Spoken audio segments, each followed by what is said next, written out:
What's up guys, coming to you with a new video about anime and why I stopped watching it. I was never the crazy obsessed guy, but I watched some anime and I enjoyed it. But I came to realize that it's not so harmless that people might think. And I'm gonna explain to you why. So the creator creates his characters from his fantasy, and usually the characters don't behave in a realistic manner. You have this goofy guy that is lazy, and then suddenly something crazy happens, like a lightning strikes him or whatever, and then he is in this fantasy world where all the women want him, right? Or whatever. You have all these attractive watermelon ladies wanting this main character, this protagonist, for no apparent reason, really. He's not like muscular or good looking or whatever. For some reason, they want him, right? And usually, this is just a fantasy of the creator. He wants to be the main character, and that's his story.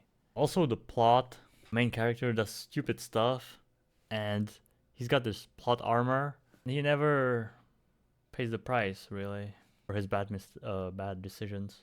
And then his powers, he just evolves during the battles, and you don't have the scenes where he's training consistently.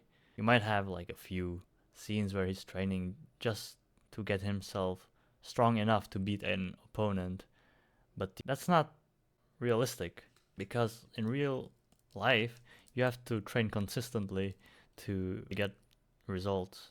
But it's a show, and it would be really boring to watch somebody train doing the same thing over and over for like a year. Your brain absorbs that. You're watching that and you think, oh wow, okay, I want to be like him. I'm gonna just get motivated and do this a few times and then I'll be like him. No, you won't.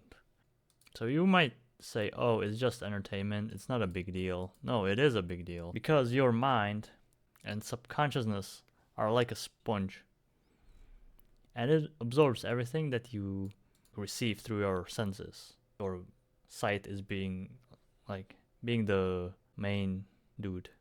And what it does, it just saves interactions between characters in the anime into your subconsciousness.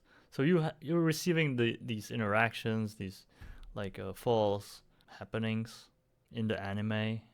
You're building this library with these unrealistic things. And then when you go into the real world, your brain subconsciously expects and hopes for the interactions to go as they go in the anime. But it never happens.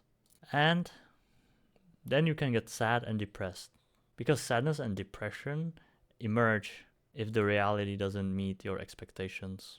And anime affects your expectations without you knowing it if you're just watching. And it's not just anime, okay? It's movies and TV shows as well. But anime is like working on the same principle. It's just a different cup of tea.